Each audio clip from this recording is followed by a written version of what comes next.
Hey, welcome back to Dukes on Twitch. Back today with Punishing Maverick.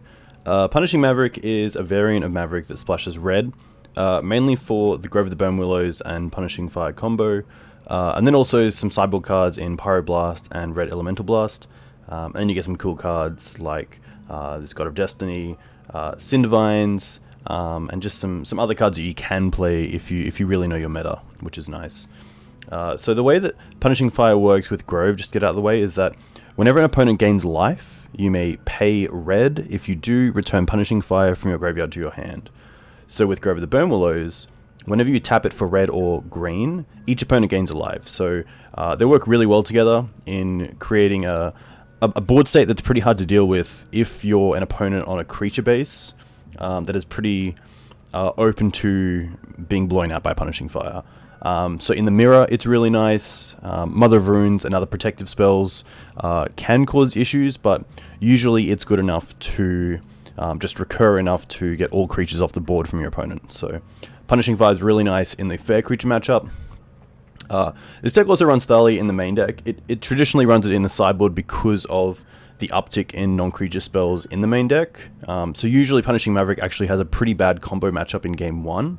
But in this variant, I'm going to actually try out Thalia in the main deck. I think Thalia is really nice right now, especially with the amount of breach decks going around. There's a lot of unfair combos, so Thalia seems pretty nice to have on turn 2. You do have Gaddock Teeg in the deck as well, which is pretty good against combo, but right now, again, Breach is a deck that can actually just win through Gaddock Teeg. And I believe some other variants can as well. I believe the new blue-green Show and Tell deck is also pretty good at just not really caring about Gaddock Teeg either. So just going through the deck here, we have 5 jewels in total, 2 Savannahs, 2 Taigas, and a Plateau, a snow-covered forest and snow-covered plains. There's really no need to be snow-covered, but I think it's worth having it in the deck just to make the opponent think that, you know, maybe we are running some cards that actually need snow-covered lands in the deck. Dryad Arbor, Birds of Paradise, and 3 Noble Hierarchs is our creature base to really get us out of the gates on turn 1. In these Maverick variants, you really want a turn 1 creature that can produce mana, because on turn 2 you want to be able to do things like a turn 2 Night of the Reliquary, a turn 2 Grease on Zenith for a 2-drop like Gaddock Teeg or Collector Ouphe. So these mana dorks work out really nicely. We have 3 Grove of the Burnwillows for the Punishing Fire combo, a Karakas, a Horizon Canopy, only 3 Wastelands.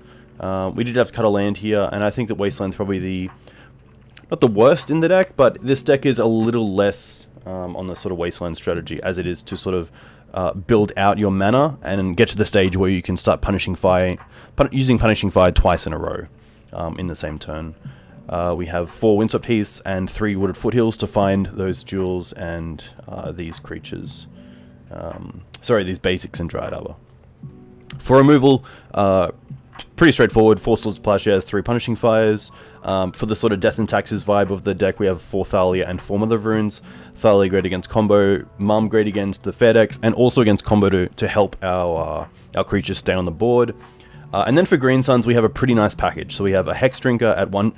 So Hexdrinker has been really nice as a card that just it really puts a clock on your opponent and sometimes makes them have to hold up mana just to act like they have something to do in response to the tick up 2 protection from instants.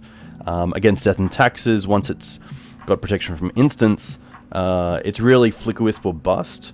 There's a few ways out of it post board, like Council's Judgment or Phyrexian Revoker in the main deck, but it's actually a card that you can level up quite easily in Maverick. This version isn't running Gaea's Cradle. Maybe it should be, and it probably should be. I'm going to add that in right now. But yeah, Hexdrinker is just a really nice 1-drop that allows you to just put on some early pressure and really cause a little bit of havoc for your opponent in what they need to find.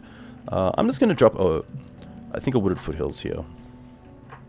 Gaddock Teeg is still pretty good against the combo decks. It's great against Miracles to stop things like Terminus, Jace, and Supreme Verdict. So I'm never going to really leave without having a Teeg in my main deck. Qasali Pridemage is just my choice of removal right now in a creature for artifacts and enchantments. I really like that it can work on your opponent's turn, so with the Horizon Death and Taxes, Knight of Autumn is a card that can't really work on your opponent's turn. It's really a sorcery speed creature, so having Qasali Pridemage up for some sort of shenanigans to deal with a Jide or a Batterskull is really nice. Scryb Ranger is just a really nice card in this deck. You can use its ability to untap Mum, untap your suite of mana-producing creatures, untap another Reliquary, and also save your lands, which is really nice. It's also, of course, a great blocker for Delver, being flying and pro-blue, and just adds another sort of angle of attack for the deck, in both producing a lot of mana in a turn, and also being able to, give double protection with Mum, or go and fetch up 2 lands with Knight. Scavenging Ooze is really nice. I'm going to quickly change over to the other version because I'm not a big fan of the set symbol, which is a pretty small thing. But Scavenging Ooze is fantastic in game 1 for graveyard hate. In the late game against fair decks with a lot of creatures, it can just get out of hand because it gets to eat all the creatures in the graveyard as a resource. The gain life is really relevant. Sometimes it can be the difference between taking, a Delver hit and dying and maybe getting another turn out of it and trying to deal with the Delver in that turn. So Screws is really nice. And right now it seems pretty great with a lot of decks using the graveyard a lot more as a resource. Collector Ouphe in the main deck is a play that I like because we're not playing a Stoneforge Mystic package. It actually doesn't hit anything that we have. We're not playing Tireless Tracker, which I did want to fit in, but I just couldn't find a spot. Collector Ouphe, of course, not allowing you to crack your clues, which is pretty rough, but it's usually just a downside that you play with, and you just hope it doesn't come up. Collector Ouphe, great against the LED decks, great against the Stoneforge Mystic decks, great against the Astrolabe decks. Kind of a subtlety there, but just really nice at trying to hit their mana in a way that they might have to start searching for jewels, which you can hit with your Wastelands, if they're wanting to get a certain color online. Probably going to murder this name, but Klothys? I'm going to say Klothys. Is a new card that got printed in the recent set. It looks really cool. It looks like it's really hard to deal with as well, outside of something like Council's Judgment. And it's just a pretty cool card to have. It can be found with Green Sun Zenith, which is really nice. And also just because it does gain life and it deals damage. It is kind of another angle of attack for this deck. We don't have any Planeswalkers in this deck, so it's nice to have that kind of subtlety in God of Destiny. Questing Beast is just a really fun card to play with, and pretty fantastic in Maverick. I've been a huge fan of it. Being able to save it with Karakas is really nice, although your opponent can, of course, Karakas it as well. Just being able to attack your opponent's life total, but also deal with Planeswalkers at the same time is really nice. There have been times where I've had multiple Exalted creatures on board and actually killed an Oko on 6 by just attacking them as well. So Questing Beast has been really nice. And yeah, I think it's just it's pretty great in what seems to be kind of a Bolt type meta right now, where a lot of things can be dealt with Bolt, but Questing Beast, of course, at a 4 power and 4 toughness creature cannot. 4 Green Suns and 2 Sylvan Libraries just to bring together consistency, and then also the 4 Knights. I dropped a Knight for one of my latest streams with Green White Black Maverick, but I really don't think I want to do that again. Knight's just so good in this deck, and it's probably one of our best turn 2 plays, probably behind something like Thalia and Wasteland with a Noble Hierarch in play, but Knight's really nice. It's the core of this deck, and you can't really go without the full 4. To the sideboard, we'll go with Leyline of the Void first. In my opinion, the best sideboard hate for graveyards right now. It stops the graveyard as a whole resource for the opponent, which is nice, whereas Surgical and Ferromacabre or Tormod's Crypt are kind of static. They only hit certain things or at certain times.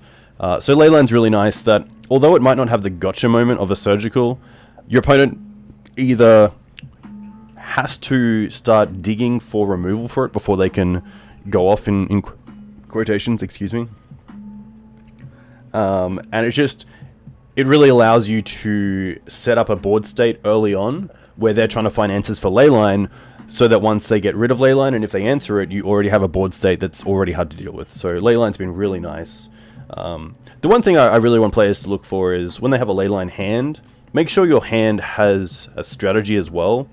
You don't want to lose a game where you play a Leyline and then realize your hand actually just does nothing, and you don't have a way to win. So I think that's a big learning curve for Leyline players, is not getting excited that you have a leyline, keeping a hand, and then realizing that it doesn't have a plan. It's a case of, is this hand going to win me the game with leyline as a way to stop my opponent from winning before I can? G-Day is great against the creature decks. I'm fine to bring in 2 against things like Death and Taxes, Goblins, Young Pyromancer decks. G-Day is just a great all-round card for the sort of fairer creature matchups. Ramunap's here for the lands matchup, the mirror, any sort of other Wasteland deck where we can actually get caught off guard. Ramunap's really nice with Horizon Canopy in the late game. We can, of course, start drawing cards every turn. If our opponent steals with the 1 Grove we've found, we can get it back, which is nice to start doing Punishing Fire again. So Ramunap's really nice. Cindervines is my choice of removal. It also acts as a really good card against Storm.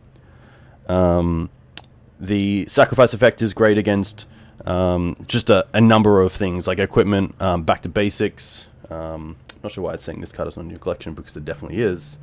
So yeah, Cindervine should be pretty fun to try out. There was a Knight of Autumn in the deck for this list, but I just changed to just the 2 Cindervines. 2 Veil of Summer are mainly for discard decks, but also for decks that target you with black spells like Tendrils. It's really just, it's so good to have in your sideboard, because you're definitely going to be hitting a deck that it's great against.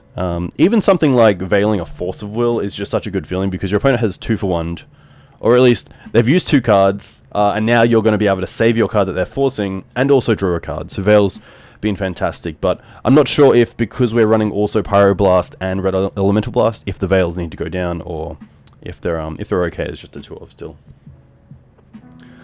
So Punishing Maverick right now, in my opinion, has the best answer for Oko, and that's on the stack. So Green-White Maverick and Green-White-Black Maverick don't really have great answers to Oko. Council's Judgment is one, Abrupt Decay is one, Assassin's Trophy is one, but all of those, they've already got value off the Oko, so you're kind of putting yourself down a card where they've already got, that sort of virtual card advantage. Vraska Golgari Queen has been a really nice one for Green-White-Black Maverick, because you can use her Abrupt Decay ability to get rid of Oko and also have her stick around. So that's been a really nice card to play with in Green-White-Black Maverick, but you definitely need it the turn after they cast Oko, and that can be pretty tough to have, especially as most decks are playing 2 at max. So having Red Elemental Blast and Pyroblast are really nice, because you can deal with Oko on the stack, you can deal with Jace. I've found with, in recent times, dealing with Jace has been kind of tough. Outside of Council's Judgment, and having something on the board, if a Miracles player casts a Terminus or a Supreme Verdict and then runs up with Jace, it can be pretty tough to try to get it off the board. So having multiple answers, and especially 1 mana answers, is really nice. So really happy to play with these and see how these go as well. That's pretty much the deck tech. We'll go into some games and see how it goes. A huge thank you for you guys for coming in and watching. My name is Dukes on Twitch. Let's get to round 1. Cheers.